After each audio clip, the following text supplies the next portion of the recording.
Thank you for viewing this Live to Tape video. Live to Tape is part of Photations, and if you'd like to help, you can visit photationsdonation.com, where there are ways you can support financially or by donating equipment. If you'd also like to support on social media, that helps out a lot. There's more information on our social media accounts in the links below. Thank you.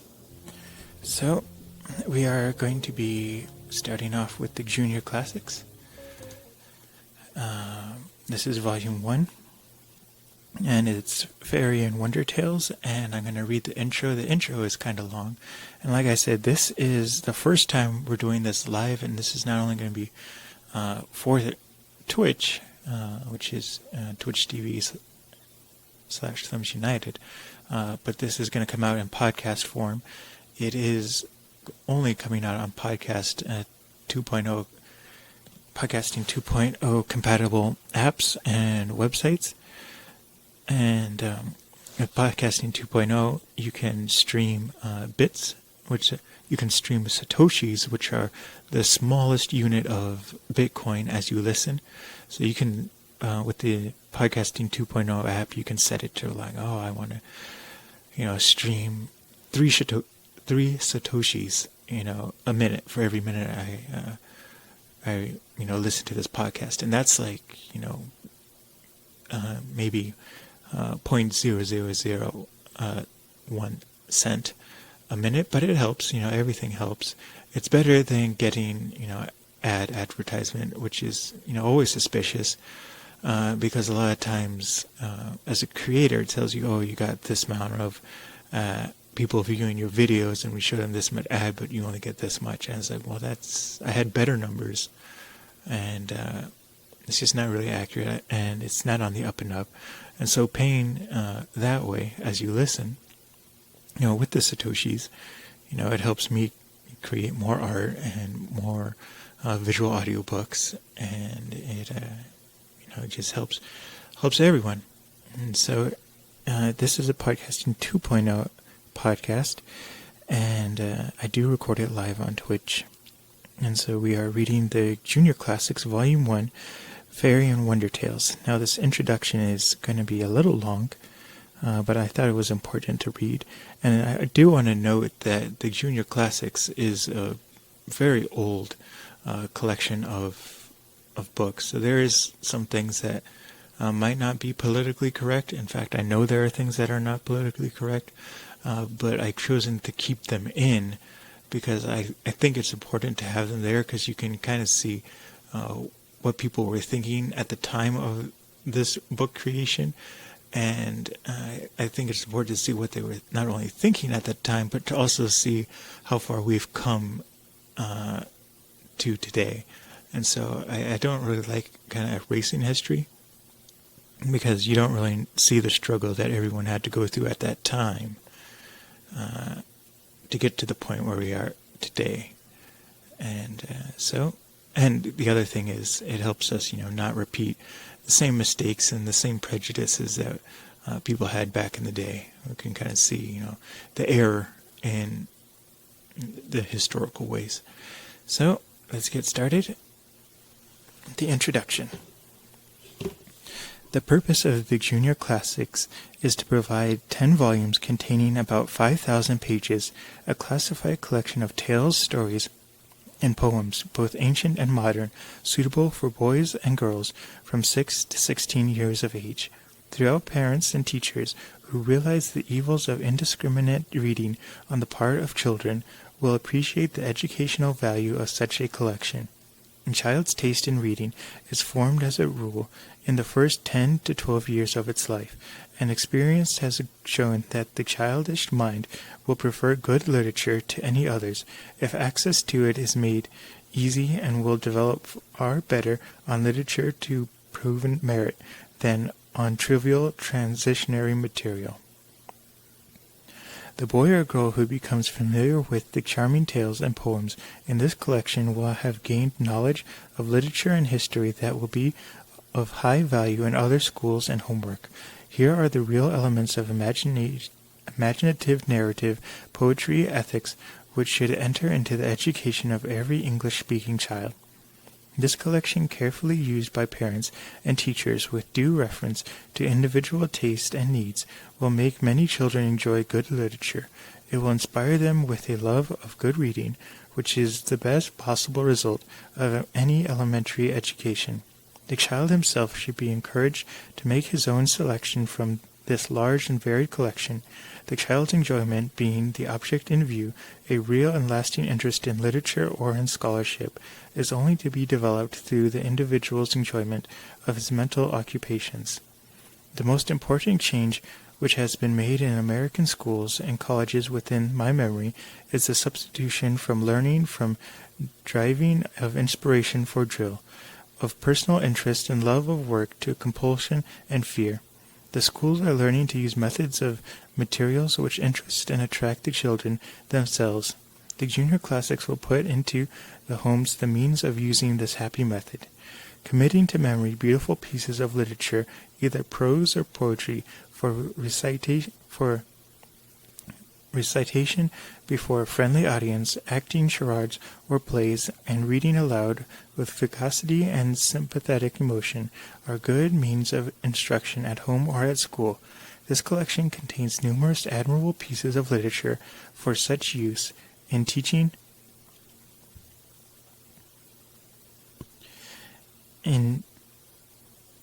This collection contains numerous admirable pieces of literature for such use in teaching English and English literature. We should place more reliance upon processes and acts which awaken emotional and stimulate interest and proven to enjoyable for actors, and the result in giving children the power of entertaining people and blessing others with noble pleasures which the children create and share. From the home training during childhood, there should be a result in a child's taste and interest in improving reading which will direct and inspire its subsequent intellectual life. The training will result in a taste for good reading, however unsystematic or eccentric it may have been, has achieved one principal aim of education, and any school or home training which does not result in implanting this permanent taste has failed in every important respect. Guided and animated by this impulse to acquire knowledge and exercise the imagination through good reading, an adult will continue to educate himself throughout life. The story of the human race through all its slow development should be gradually conveyed to the child's mind from the time he begins to read or to listen to his mother's reading, and with description of facts and actual events should be mingled charmingly and uplifting products of imagination. To try to feed the minds of children upon facts alone is undesirable and unwise. The immense product of the imagination in art and literature is concrete fact which every educated human being should be made somewhat familiar, the product being a very real part of every individual's actual environment. The right selection of reading material for children is obviously of high importance. Some of the mythologies, Old Testament stories, fairy tales, and historical romances on which earlier generations were accustomed to feed the children's minds contain a great deal of barbarous and perilous or cruel, and to this infiltration into the child's mind, generation after generation, of immoral, cruel, or foolish ideas is probably to be attributed, in part, the slow ethical process of the race. The common justification of this thoughtless practice is that children do not apprehend the evil in the bad mental pictures with which we foolishly supply them. But what should we think of a mother who gives her children dirty milk or porridge, or on that theory that the children would not assimilate the dirt? Should we be less careful about the mental and moral food material? The junior classics have been selected with this principle in mind, without losing sight of the fact that every developing human needs to have a vision of the rough and thorny road over which the human race has slowly been advancing during thousands of years. Whoever has committed to this memory in childhood such Bible extracts as Genesis 1, the Ten Commandments, Psalms 23, Matthew 5, 8 through 12, Lord's Prayer, and Corinthians 13, such English prose as Lincoln's Gettysburg Speech, Bacon's Essay on Truth, and such poems as Bryant's Waterfowl, Addison's Divine Ode, Milton's Sonnet of His Blindness, Walton's How Happy Is He Born and Taught, Emerson, Rideau's Holmes, Chamberlain Natus, and Gray's Elegy has stamped on his brain by frequent repetition, will have set in his mind high standards of noble thought and feeling, true patriotism, and pure religion. He will have laid an invaluable store of good English. While the majority of the tales and poems are intended for children who have begun to do their own reading, there will be found in every volume sections fit for reading aloud to younger children. Throughout this collection, the authors tell the stories in their own words, so that the salt of which gave them savor is preserved. There was some consideration, however, such as any good teller of borrowed stories would make, but as rule of consideration has been applied only in the case of long works which otherwise could not have been included. The notes which precede the condensation supply explanations and answer questions which experience has shown boys and girls are apt to ask about the works condensed or their authors. The Junior Classic constitutes a set of books whose contents will delight children and at the same time satisfy the legitimate ethical requirements of those who have the children's best interest at heart. The introduction was written by Charles W. Eliot. So we're going to start with the first story. You could see what I was talking about. It's a very long intro, but I thought it was important to read because it illustrated the importance of literature and the developing mind and how children kind of need, they need stories, and how much it influences the life, and it really helps develop ethical norms, and hopefully it gives something for them to inspire to be when they grow up. So I gotta find the okay, so the first story. There you go. The Indian Who Lost His Wife, retold by Andrew Lang. Once upon a time there was a man and his wife who lived in the forest far from the rest of the tribe. Very often they spent the day in hunting together, but after a while the wife found that she had so many things to do that she was obliged to stay home. So he went alone, though he found that when his wife was not with him he never had any luck. One day when he was away hunting, the woman fell ill, and in a few days she died. Her husband grieved bitterly and buried her in the house where she had passed her life. But as the time went on, he felt so lonely without her that he made a wooden doll about her height and mid-size for company, and dressed it in her clothes. He seated it in front of the fire and tried to think he had his wife back again. The next day he went out of the hut, and when he came home the first thing he did was to go up to the doll and brush off some of the ashes from the fire which had fallen on its face. But he was very busy now, for he had to cook and mend, besides getting food, for there was no one to help him. And so a whole year passed away. At the end of that time he came back from hunting one night, and found some wood by the door and a fire within. The next night there was not only wood and fire, but a piece of meat in the kettle, nearly ready for eating. He searched all about to see who could have done this, but could find no one. The next time he went to hunt, he took care not to go far, and came in quite early, and while he was still a long way off, he saw a woman going into the house with wood on her shoulders. So he made haste and opened the door quickly, and instead of the wooden doll his wife sat in front of the fire. Then she spoke to him and said, "The Great Spirit felt sorry for you, because you would not be comforted. So he let me come back to you, but you must not stretch out your hand to touch me till we have seen the rest of our people. If you do, I shall die."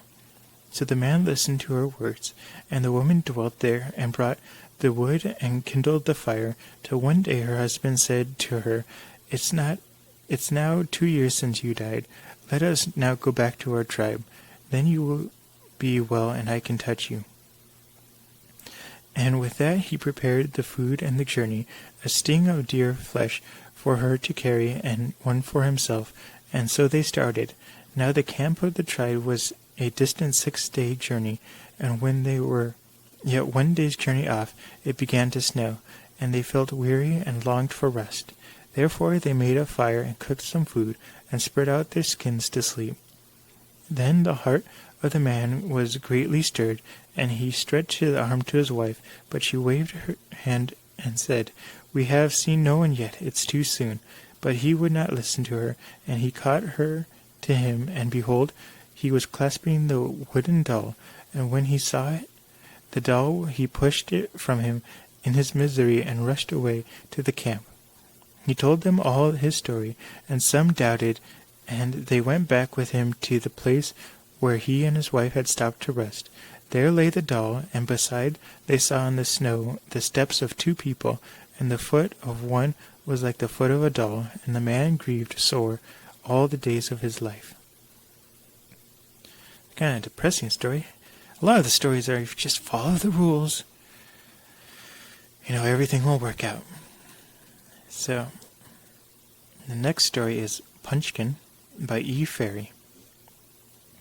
Once upon a time there was a Raja who had several beautiful daughters. They were all good girls, but the youngest, named Bala, was more clever than the rest. Raj's wife died when they were quite little children, so these 7 poor princesses were left with no mother to take care of them. The Raja's daughter took it by turns to cook their father's dinner every day, while he was absent deliberating with his ministers on the affairs of the nation. About this time the Prudent died, leaving a widow of 1 daughter, and every day when the 7 princesses were preparing their father's dinner, the Prudent's widow and daughter would come and beg for a little fire from the hearth. When Bala used to say to her sisters, "Send that woman away, send her away, let her get the fire at her own house. What does she want with ours? If we allow her to come here, we shall suffer for it some day." But the other sisters would answer, "Be quiet, Bala. Why must you always be quarreling with this poor woman? Let her take some of the fire if she likes."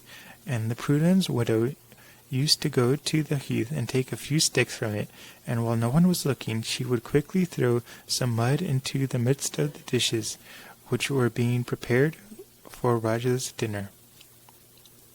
Now Raja was very fond of his daughters.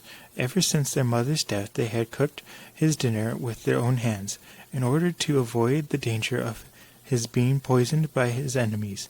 So when he found the mud mixed up with his dinner, she thought it must arise from their carelessness, as it did not seem likely that anyone should have put mud on purpose. But being very kind, he did not like to reprove them for it, although his spoiling of the curry was repeated many days. At last one day he determined to hide and watch his daughters cooking and see how it all happened. So he went into the next room and watched them through the hole in the wall. There he saw his 7 daughters carefully washing the rice and preparing the curry, and as each dish was completed, they put it by the fire ready to be cooked.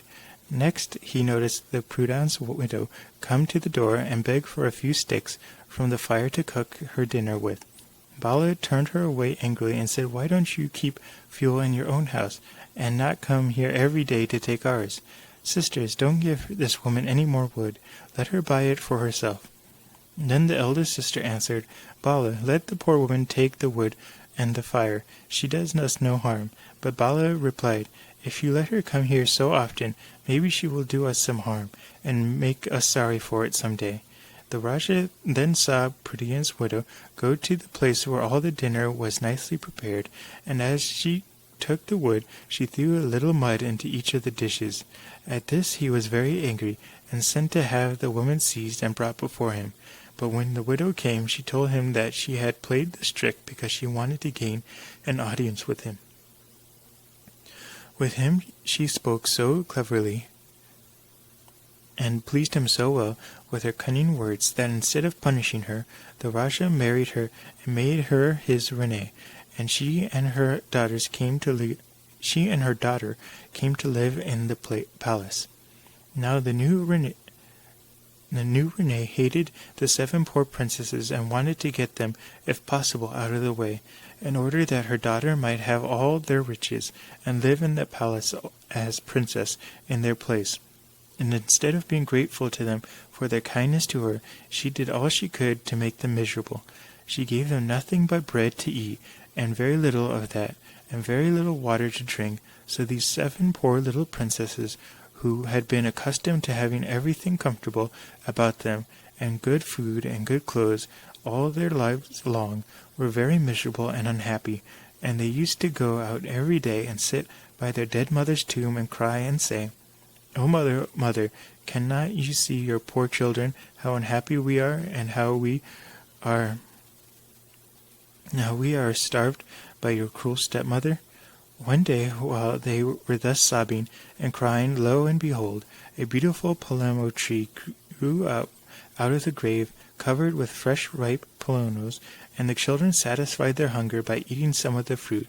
And every day after, instead of trying to eat the bad dinner their stepmother provided for them, they used to go out to their mother's grave and eat palmettos which grew there on the beautiful tree. Then the Rene said to her daughter, "I cannot tell how it is. Every day those 7 girls say they won't want any dinner and won't eat any, and yet they never grow thin or look ill. They look better than you do. I cannot tell how it is." And she bade her watch the 7 princesses and see if anyone gave her anything to eat. So the next day, when the princesses went to their mother's grave and were eating the beautiful palmettos, the Prudet's daughter followed them and saw them gathering the fruit. Then Paulina said to her sisters, "Do you not see that girl watching us? Let us drive her away, or hide the palmettos, else she will go and tell her mother all about it, and that will be bad for us." But the other sisters said, "Oh no, do not be unkind, Bala. The girl would never be so cruel as to tell her mother. Let us rather invite her to come and have some of the fruit." And calling her to them, they gave her one of the palmettos. No sooner had she eaten it, however, than the Prudet's daughter went home and said to her mother, "I do not wonder the 7 princesses will not eat the dinner you prepare for them, for by their mother's grave there grows a beautiful palmetto tree, and they go there every day and eat the palmettos. I ate one, and it was the nicest I had ever tasted." The cruel Rene, which was much vexed at hearing this, and all the next day stayed in her room and told Rajah that she had a very bad headache. The Rajah was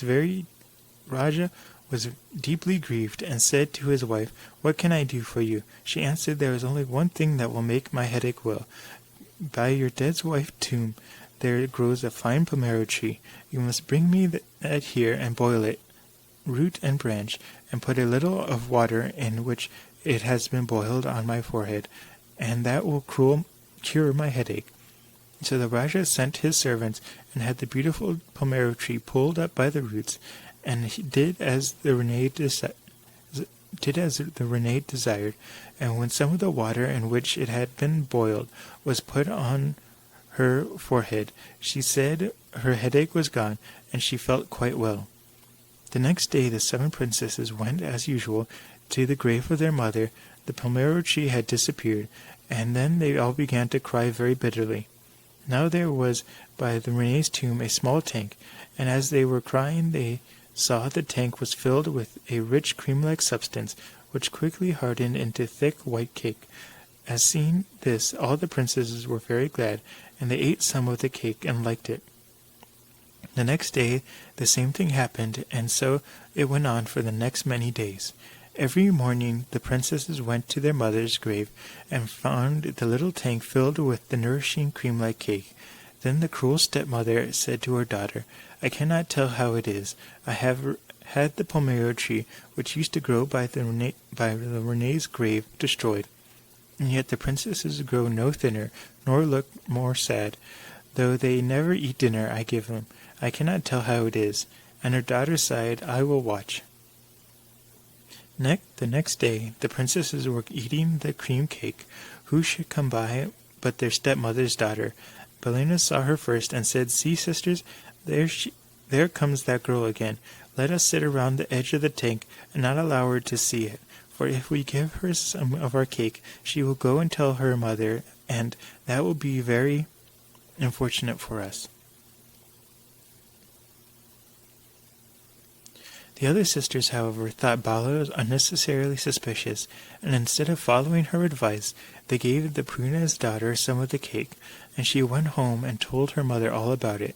The Renee, on hearing how well the princesses fared, was exceedingly angry, and sent her servants to pull down the dead Renee's tomb and fill the tank with the ruins. And not content with this, the next day pretended to be very ill, in fact, at the point of death. And when the Raja was much grieved, and asked her whether it was in his power to produce her any remedy, she said to him, "Only one thing can save my life, but I know you will not do it," She replied, "Yes, whatever it is, I will do it." She then said, "To save my life, you must kill the 7 daughters of your first wife, and put some of their blood on my forehead, and the palms of my hands, and their death will be my life." At these words the Raja was very sorrowful, but because he feared to break his word, he went out with a heavy heart to find his daughters. He found them crying by the ruins of their mother's grave. Then, feeling he could not kill them, the Raja spoke kindly to them, and told them to come out into the jungle with him, and there he made a fire and cooked some rice, and gave it to them. But in the afternoon, it being very hot, the 7 princesses fell asleep, and when he saw they were fast asleep, the Raja their father stole away and left them, for he feared his wife, saying to himself, "It is better the poor daughters should die here than be killed by their stepmother." He then shot a deer, and returning home put some of its blood on the forehead and his hands of the Renee, and she thought then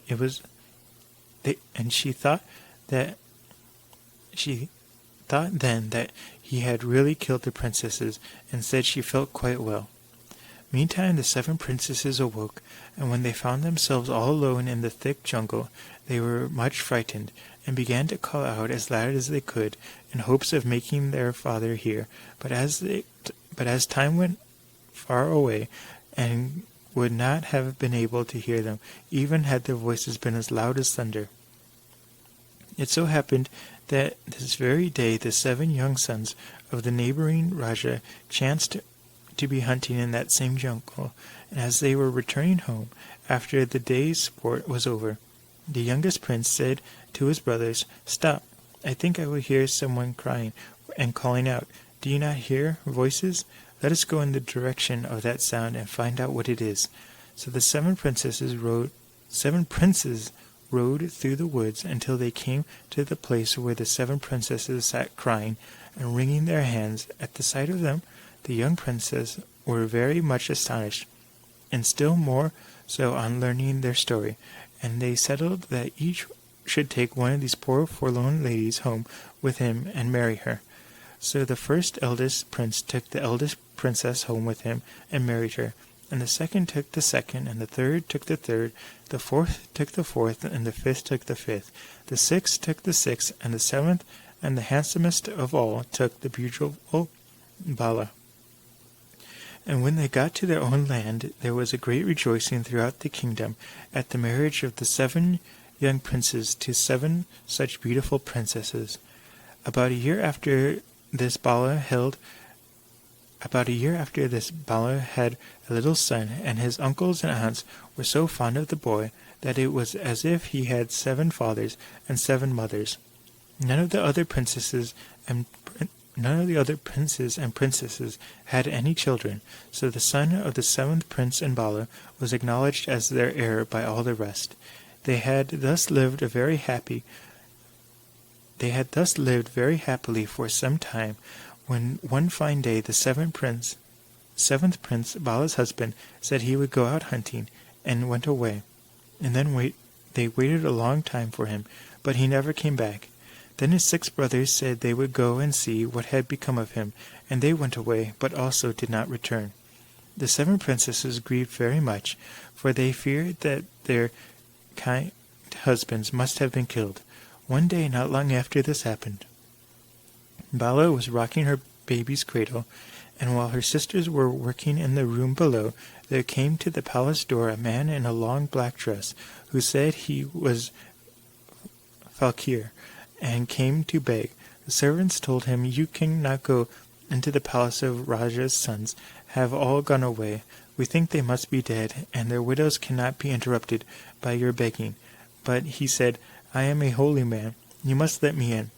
Then the stupid servants let him walk through the palace, but they did not know that this was no fakir, but a wicked magician named Punchkin. Punchkin Fakir wandered through the palace and saw many beautiful things there, till at last he reached the room where Bala sat, singing beside her little boy's cradle. The magician thought her more beautiful than all the other beautiful things he had seen, insomuch that he asked her to go home with him and to marry him, but she said, "My husband, I fear, is dead, but my little boy is still quite young. I will stay here and teach him to grow up a clever man, and when he is grown up, he shall go out into the world and try to learn tidings of his father. Heaven forbid that I should ever leave him, or marry Jan." At these words the magician was very angry, and turned her into a little black dog, and led her away, saying, "Since Jan will not come with me of your own free will, I will make you."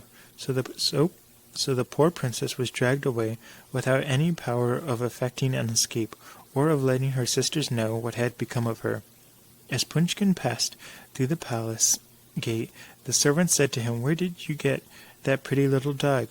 And he answered, "One of the princesses gave it to me as a present," at hearing which they let him go without further questioning.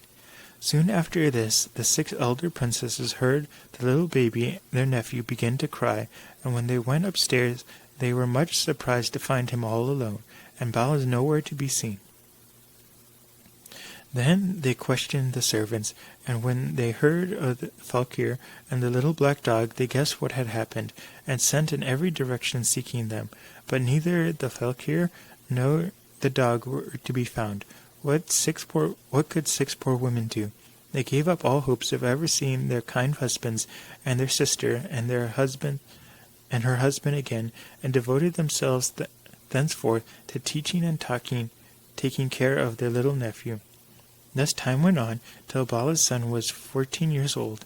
Then one day his aunt told him the history of the family, and no sooner did he hear it than he was seized with the great desire to go in search of his father and mother and uncles, and if he could not find them alive, to bring them home again. His aunts, on learning this determination, were much alarmed tried to dissuade him, saying, "We have lost our husbands and our sister and her husband, and you are now our sole hope. If you go away, what shall we do?" But he replied, I pray you not be discouraged. I will return soon, and if it is possible, bring my father and mother and my uncles with me." And so he set out on his travels, but for some months he could learn nothing to help him in his search. At last, after he had journeyed many hundreds of weary miles, and became almost hopeless of ever hearing anything further of his parents, he one day came to a country that seemed full of stones and rocks and trees, and there he saw a large palace with a tower. Hard by was a Mali's little house. As he was looking about, the Mali's wife saw him, and ran out of the house and said, "My dear boy, who are you that dare venture to this dangerous place?"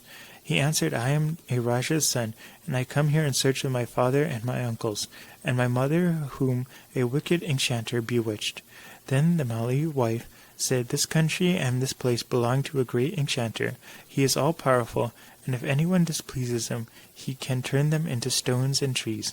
All the rocks and trees you see here were living people once, and the magician turned them to what they are now. Some time ago a Raja's son came here, and shortly afterwards came his 6 brothers, and they were all turned into stone and trees, and these are not the only unfortunate ones. For up in that tower lives a most beautiful princess, whom the magician has kept prisoner there for 12 years, because she hates him and will not marry him. Then the little prince thought, "This must be my parents and my uncles. I have found what I seek at last." So he told his story to the Mali's wife, and begged her to help to remain in that place a while and inquire further concerning the unhappy people she had mentioned. And she promised to befriend him, and advised his disguise himself. At least the magician should see him, and turn him likewise into stone. To this the prince agreed. So the Mali's wife dressed him up in a sarif and pretended he was her daughter. One day, not long after this, the magician was walking in his garden. He saw the little girl, as he thought, playing about, and asked her who she was. She told him that he was Mali's daughter, and the magician said, "You are a pretty little girl, and tomorrow you shall take a present of flowers from me to the beautiful lady who lives in the tower." The young prince was much delighted at hearing this, and went immediately to inform the Mali's wife. After consulting with whom, he determined that it would be more safe for him to retain his disguise and trust to the chance of a favorable opportunity for establishing some communication with his mother, if it were indeed she. Now it happened that Balena's marriage, her husband had given her a small gold ring on which her name was engraved, and she put it on her little son's finger when he was a baby, and afterwards, when he was older, his aunts had it enlarged for him, so he was still able to wear it. The Mali's wife advised him to fasten the well-known treasure to one of his bonnets he presented to his mother, and trust to her to recognize it.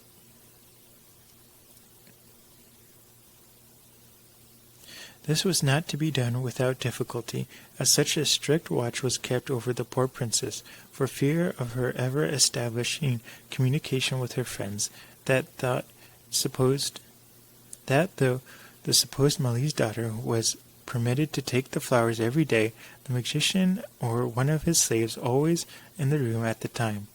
At last one day, however, the opportunity favored him, and when no one was looking, the boy tied the ring to a nosegay and threw it at Balena's feet. It fell with a clang on the floor, and Balena, looking to see what made the strange sound, found a little ring tied to the flowers. On recognizing, she at once believed the story her son told her of his long search, and begged him to advise her as to what she had better do. At the same time, entreating him to no account to endanger his life by trying to rescue her. She told him that for 12 long years the magician had kept her shut up in the tower because she refused to marry him, and she was so closely guarded that she saw no hope of release. Now Balena's son was a bright, clever boy, so he said, "Do not fear, dear mother. The first thing to do is to discover how far the magician's power extends, in order that we may be able to liberate my fathers and uncles, whom he has imprisoned in the form of rocks and trees. You have spoken to him angrily for 12 long years. Now rather speak kindly. Tell him you have given up all hopes of again seeing your husband you have so long mourned, and say you are willing to marry him. Then endeavor to find out what his power consists in, and whether he is immortal or can be put to death." Balena determined to take her son's advice, and the next day sent for Punchkin, and spoke to him as had been suggested. The magician, greatly delighted, begged her to allow the wedding to take place as soon as possible, but she told him that before she married him, he must allow her a little more time, in which she might make his acquaintance, and that, after being enemies so long, their friendship could but strengthen by degrees. "And do tell me," she said, "are you quite immortal? Can death ever touch you? And are you too great an enchanter ever to feel human suffering?" "Why do you ask?" said he. "Because," she replied, "if I am to be your wife, I would fain to know all about you, in order, if any calamity threatens you, to overcome, or if possible, to avert it. It is true," he added, "that I am not as others far, far away, hundreds of thousands of miles away from this, there lies a desolate country covered with a thick jungle. In the midst of the jungle grows a circle of palm trees, and in the center of the circle stand 6 chatters full of water, piled one above the other. Below the 6 chanty is a small cage which contains a little green parrot. On the life of this parrot depends my life, and if the parrot is killed, I must die.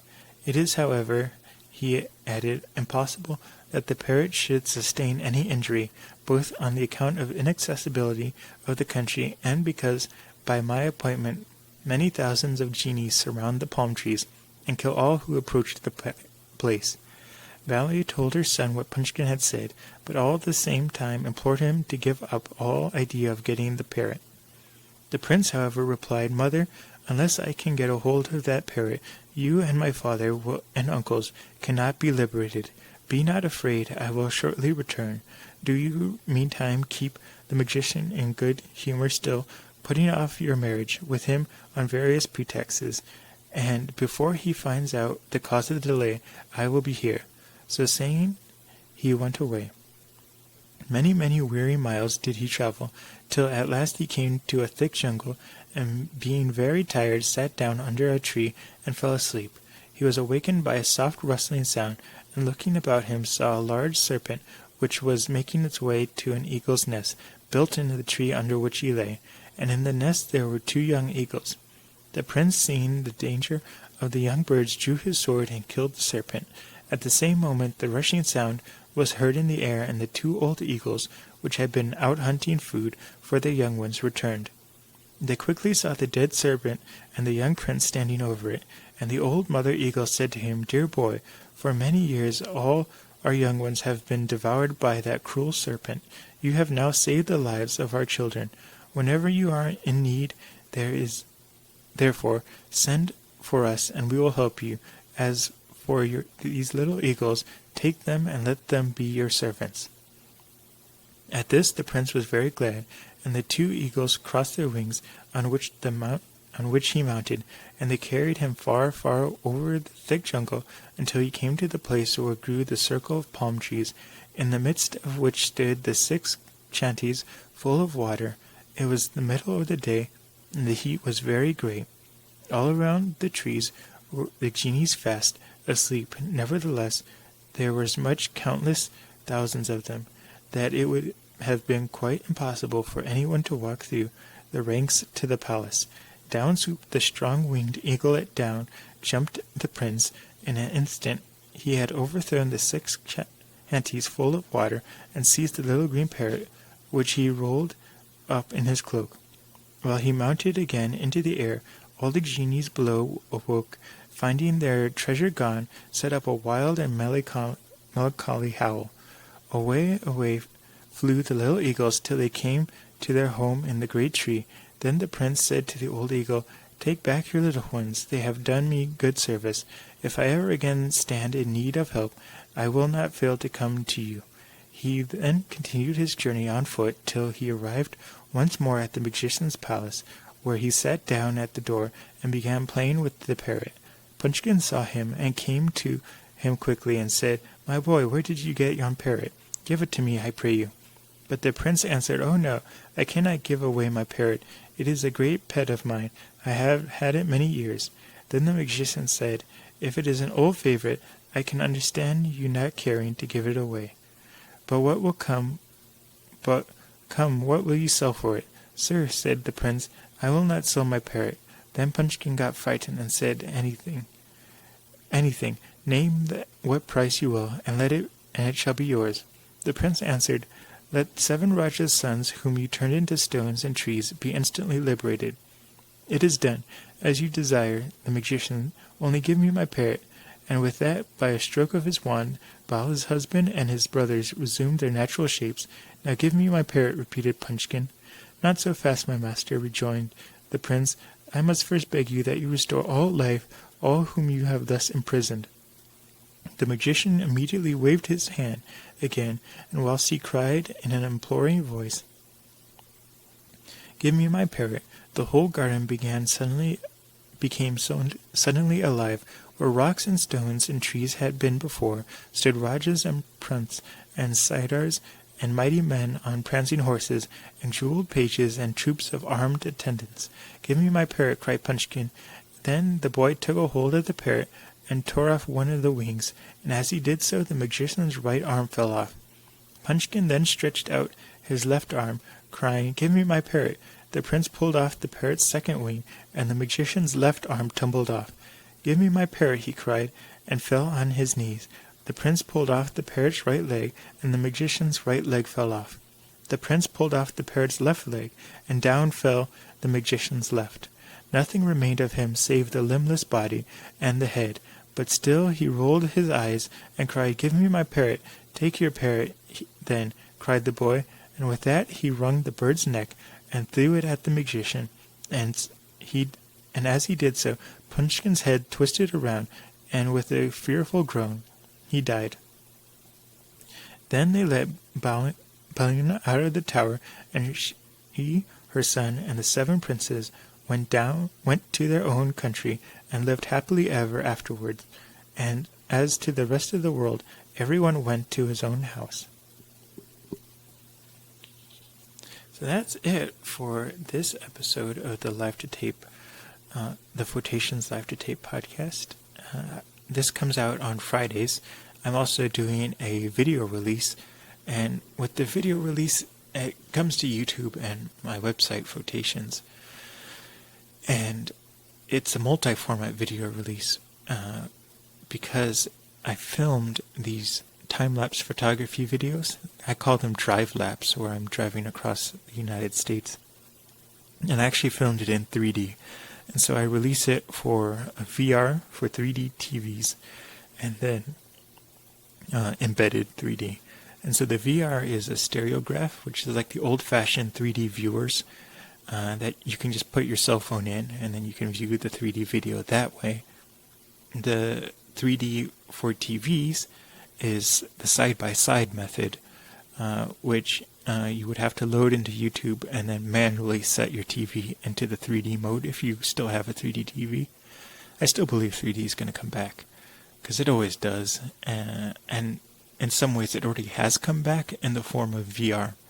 And so with the VR, if you have PlayStation VR, if you have an Oculus, even an Oculus Go, Oculus Quest, anywhere you can run the YouTube VR app, with the embedded 3D, it will automatically be played back in 3D when you use the 3D YouTube app. So you can subscribe to Live to Tape on YouTube. Thank you for viewing this Live to Tape video. Live to Tape is part of Photations, and if you'd like to help, you can visit photationsdonation.com, where there are ways you can support financially or by donating equipment. If you'd also like to support on social media, that helps out a lot. There's more information on our social media accounts in the links below. Thank you.